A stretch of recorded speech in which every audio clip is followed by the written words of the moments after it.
बिस्मिल्लाहिर्रहमानिर्रहीम। अस्सलाम वालेकुम। मोहतरम नाजरीन इकराम, सबसे पहले मैं आपको अपने चैनल निगर टेल्स में खुशामदीद कहती हूँ और उम्मीद करती हूँ आप सब खैरियत से होंगे। आज की मेरी इस वीडियो में एक तालब इल्म ने डॉक्टर जाकिर नाइक से सवाल किया कि वो पिछले 4 साल से रिलीजन की प्रैक्टिस नहीं कर रहा। उसका कहना था कि वो एक मुसलमान खानदान में पैदा हुआ है और वो अपने मजहब के असूलों पर अमल नहीं करता। उस लड़के ने कहा कि मैं एक अच्छा दोस्त हूँ क्योंकि मेरे दोस्त अहबाब मुझे अच्छा समझते हैं। मैं पढ़ाई में बहुत अच्छा हूँ। मेरे उस्ताजा को मुझसे कोई शिकायत नहीं और इसी तरह मेरे वालिदैन और अजीज रिश्तेदारों को भी मुझसे कोई शिकायत नहीं। इसलिए मैं खुद को अच्छा बेटा भी समझता हूँ। मैं अपनी जिंदगी में बहुत खुश हूँ। उसने डॉक्टर जाकिर नाइक से कहा कि आप किसी मौसर लॉजिक से इस बात की वजाहत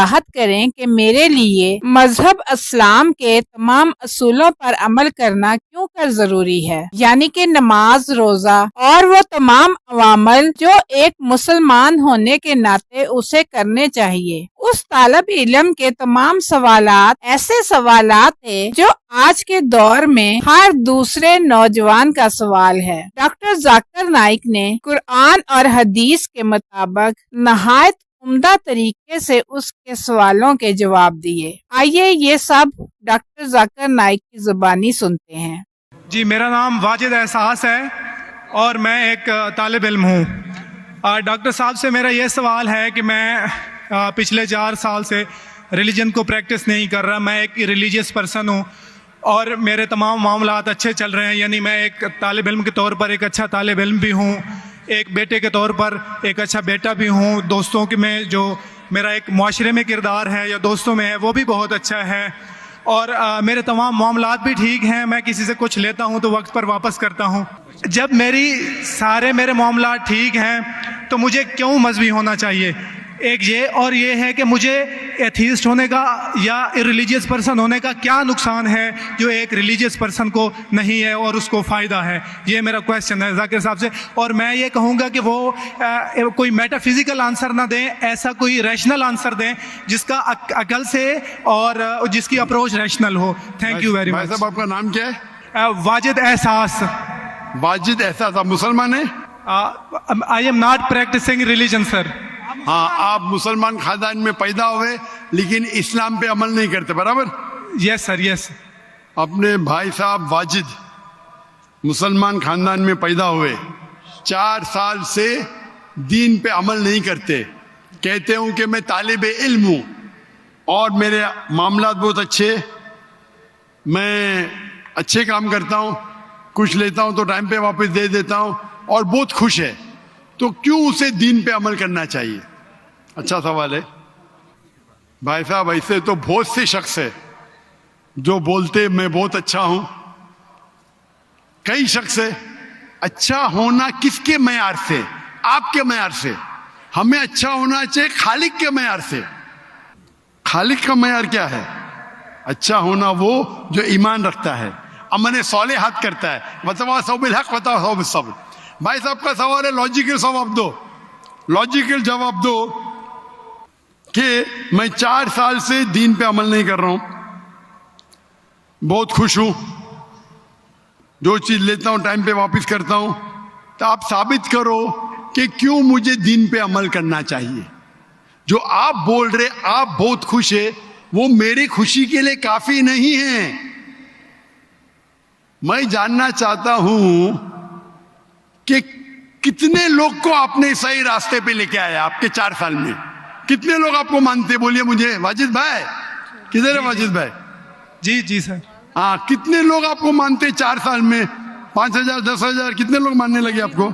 सर मुझे इससे कोई फ़र्क नहीं पड़ता, ना मेरी पर्सनल लाइफ पर, ना मेरी जो है एक इज्तमाही जो मेरी ज़िंदगी है मुआशरे में, कि मेरे ऊपर कितने लोग मानते हैं या मुझे कितने लोग अच्छा समझते हैं। ये है कि जो एक ज़ाब्ता सेट किया हुआ है सोसाइटी की जानिब से और एक अकल के जो तकाज़े हैं, यानी एक अकलियत का तकाज़ा है कि मेरा मुआशरे में एक अच्छे इंसान का कैसे रोल हो सकता है और या मेरा इंडिविजुअल का एक मुआशरे में अच्छा रोल कैसे हो सकता है, तो उस तरह मेरा एक अच्छा रोल है। मैं आपसे ये कहता हूँ लोगों को कोई एक ऐसा रैशनल कोई अप्रोच हो, रैशनल एविडेंस हो, रैशनल आंसर हो जिसकी वजह से मुझे रिलीजन को प्रैक्टिस करना चाहिए, जो मैं नहीं कर रहा। आप जो बोल रहे अकलियत के हिसाब से, अकलियत जो इंसान समझती है हमेशा सही नहीं होता।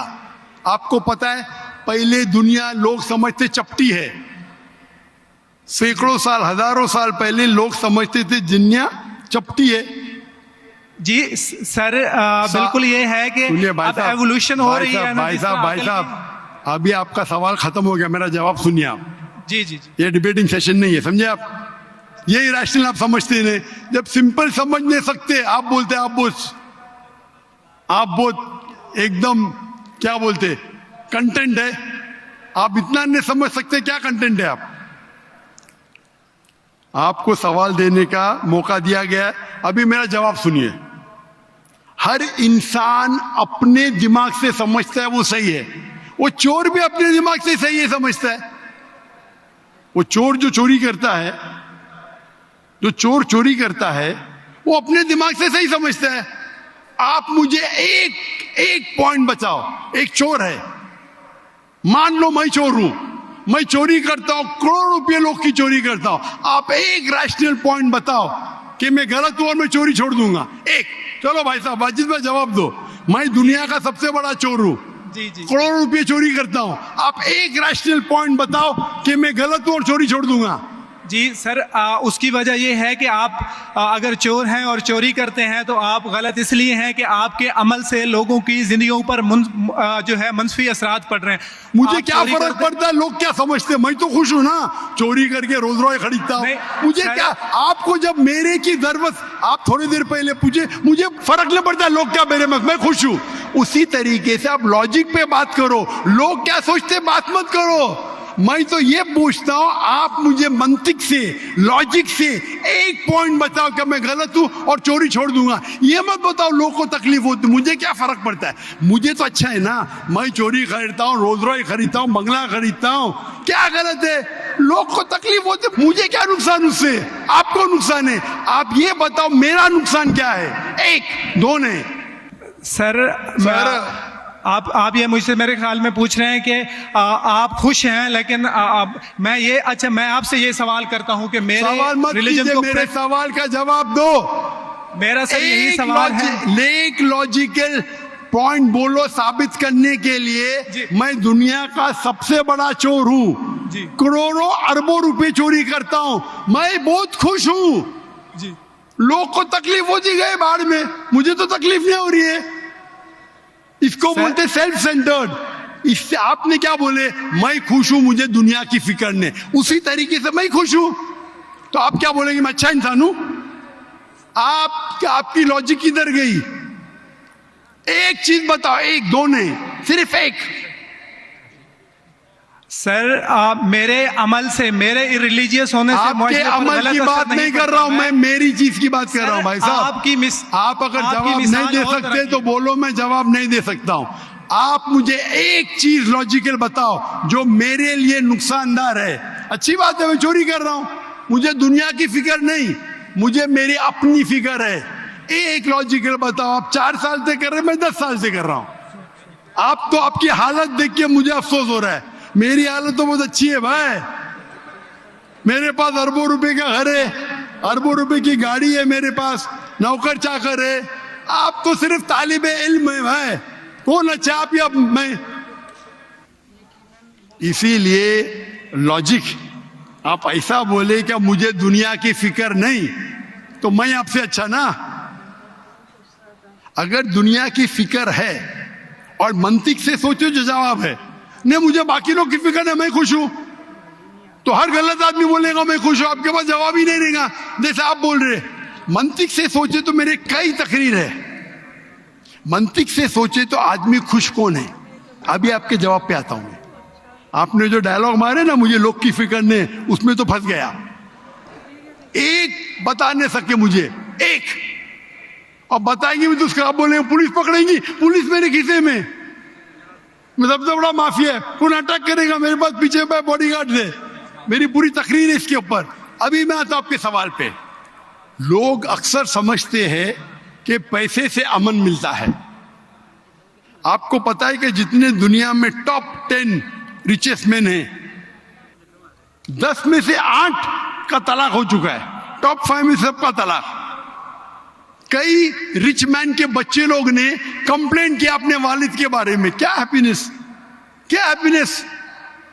इलॉन मस्क नंबर 1, उसका तलाक। जेफ बेजोस, उसका तलाक। बिल गेट्स, उसका तलाक। Richest man, $100 billion, $150 billion, $200 billion. क्या फायदा? आपको लगता है हमारे दिमाग में गलतफहमी खुश है, इन लोग बिल्कुल खुश नहीं है। वो जो इंसान गांव के अंदर सुकून की नींद सोता है, वो उनसे ज्यादा खुश है। और ये दुनिया, आपने मेरी तकरीर शायद सुनी ही नहीं। अगर सुनी होती तो ये बात ही नहीं बोलते थे आप।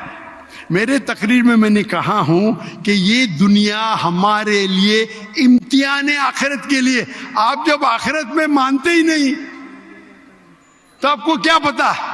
अगर मंतिक से सोचेंगे, लॉजिक से सोचेंगे, तो आपको पता होगा कि इस दुनिया का खालिक एक है।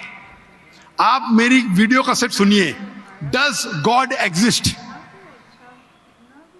वाजिद भाई, वाजिद का मतलब क्या? आपका नाम क्यों नहीं बदलते आप? वाजिद का मतलब क्या? पाने वाला सर। क्या? पाने वाला। पाने वाला। क्या पाया आपने? सर मैंने 4 साल पहले पाया। हाँ, अभी छोड़ दिए तो नाम तो बदलो। लोग को धोखा क्यों दे रहे? सर ये मेरी सोसाइटी से मुनासबत रखता है, लेकिन आपने मेरे सवाल का जवाब नहीं दिया सर। अटमोस्ट रिस्पेक्ट के साथ सर। वही तो बोल रहा हूं मैं ना, मेरे सवाल का जवाब के लिए मेरे तकरीर सुनो। Does God exist? सर वो एक और सुनिए नहीं जा रहा। ये बहस नहीं हो रही है। आपका सवाल खत्म हो, जवाब दे रहा हूं मैं। आप ये मानने के लिए डज गॉड एग्जिस्ट, जो लोग खुदा में नहीं मानते वो साबित ही नहीं कर सकते चोर गलत है। अभी मैं आपको साबित करता हूं। जो लोग, आप कुछ भी बोलो, आप बड़े चोर है, आपको पुलिस पकड़ेंगे, पुलिस मेरे खीसे में। आपकी कोई दूसरी चोरी करेंगे, आपका चोरी कोई कर नहीं सकता, मेरे पास बहुत बड़ी गार्ड है। सिर्फ एक ही लॉजिक से आप उस चोर को गलत साबित कर सकते हैं। अगर मैं मुसलमान हूं और मुझे कोई चोर कहता है कि मैं सबसे बड़ा चोर हूं, मैं खुश हूं, मुझे एक लॉजिक बताओ कि गलत है और मैं छोड़ दूंगा। मैं उससे पूछूंगा, अगर तुम्हारे साथ कोई नाइंसाफी होगी तो आप चाहेंगे कि इंसाफ हो?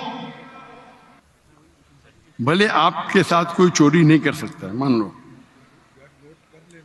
लेकिन आपके मां के साथ किसने गलत हरकत की है, आप नहीं चाहेंगे कि उसको सजा मिले? आपके बहन के साथ कोई गलत हरकत करता है, आप नहीं चाहेंगे उसके साथ सजा हो? ये दुनिया में आप मिसाल लो हिटलर की। हिटलर ने 6 मिलियन 60 लाख लोगों का कत्ल किया। आपकी पुलिस अगर हिटलर को पकड़ेंगी क्या सजा दे सकती है? मैक्सिमम उसको जला सकती है। एक के बदले एक 59 लाख 5,999,000 अब भी उस पर अदल्य होता है। आप अगर हिसाब किताब करेंगे तो इनजस्टिस है। आप हिटलर को पकड़ेंगे, आपकी लॉजिक क्या सजा दे सकती है उसको? बोलो, क्या सजा दे सकती है? मान लो हिटलर को आपने पकड़ा, उसने 60 लाख लोग को जिंदा जलाया, आपकी लॉजिक क्या कहती है? क्या सजा मिल सकती है उसको? बोलो बोलो वाजिद भाई। सर आप मेरा सवाल का दो, हिटलर को आज पकड़ेंगे, आपकी लॉजिक क्या सजा दे सकती है उसको? सर जो भी कानून के दायरे में उसे सजा दी जाएगी। हिटलर का अमल और है, मेरे सवाल का उससे ताल्लुक नहीं। अरे मेरे सवाल का जवाब देंगे तो आपको मालूम पड़ जाएगा। मेरा सवाल ये है, आप लॉजिक आदमी है ना, अगर हिटलर को पकड़ेंगे तो उसको सजा मिलना चाहिए ना दुनिया में? जी, जो एक स्टेट ने तय की है कातिल की, वो उसे सजा मिलनी चाहिए। एक कत्ल के मतलब एक, बाकी जो 5 मिलियन का क्या हिसाब? अन्य जस्टिस नहीं है, बराबर? आपको मानना पड़ेगा, अगर पुलिस हिटलर को पकड़ती थी, उसको मौत देती थी, ये जस्टिस है क्या? नहीं जस्टिस है, नहीं जस्टिस है। आपके हिसाब से 1=6 मिलियन, आपका मैथ्स बहुत वीक है। अल्लाह ताला फरमाते कुरान मजीद में सूरह निसा में आयत नंबर 53 कि अगर जो लोग अल्लाह के आयतों में नहीं मानते और आखिरत में अल्लाह ताला उनको जहन्नम की आग में डालेगा, और जितने बार, सूरह निसा सूरह नंबर 4 आयत नंबर 56, 53 ने 56, जितने बार उनकी चमड़ी जलेंगी उतने बार उनको नई चमड़ी दी जाएंगी।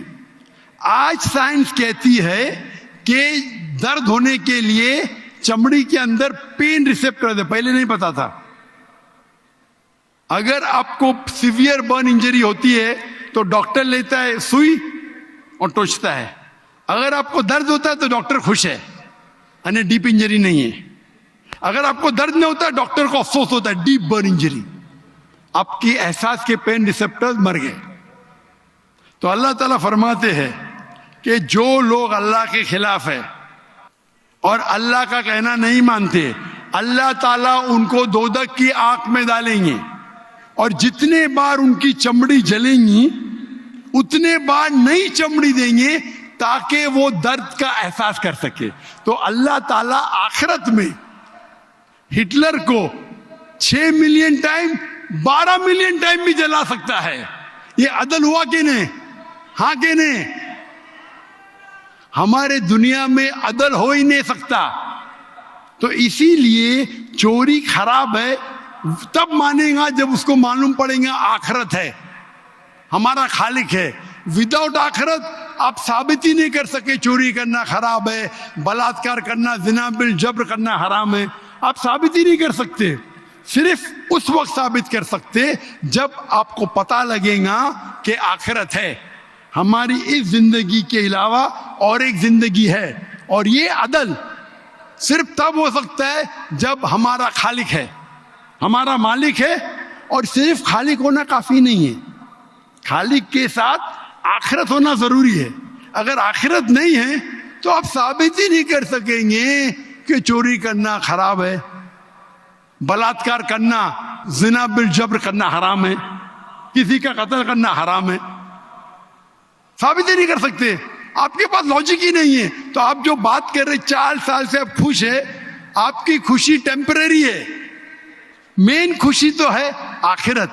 जैसा बोलते हैं ना, आपके लिए जन्नत है, बिल्कुल सही है वो हदीस अल्लाह के रसूल की। काफिर के लिए जन्नत है दुनिया, तेरे लिए वाजिद ये दुनिया जन्नत है, मैं मानता हूं, अल्लाह के रसूल की हदीस है।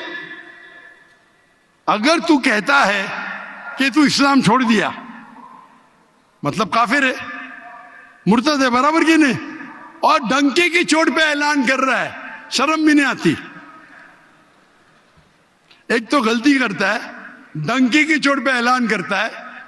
अल्लाह के रसूल फरमाते तेरे लिए ये दुनिया जन्नत है, हमारे लिए कैद है।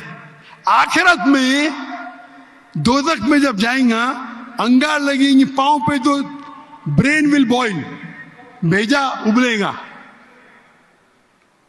ये हदीस बिल्कुल वाजिद भाई, मेरी दरखास्त है आप कुरान तर्जुमे से पढ़िए और उसके ऊपर तदब्बुर करो। अब भी मौका है, अब भी मौका है समझ जाने का। डंके की चोट पे कहते कि 4 साल से मैं खुश हूं। जिस तरीके से अल्लाह के रसूल फरमाते, ये हदीस तुम पे हूबहू फिट होती है। मेरी दरखास्त है कि कुरान मजीद को समझ के पढ़ो और हर आयत को समझ के पढ़ो, वो जबान में जो जबान पे आपको महारत है। और मैं दुआ करता हूं अल्लाह से कि अल्लाह तुमको हिदायत दे।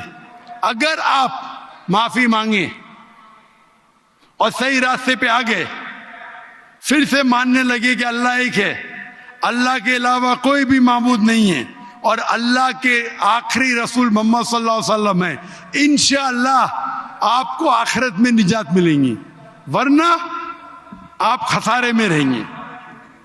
मैं अल्लाह से दुआ करता हूं कि आपको हिदायत मिले और अल्लाह आपको हिदायत दे और आप सही रास्ते पे आ जाए फिर से।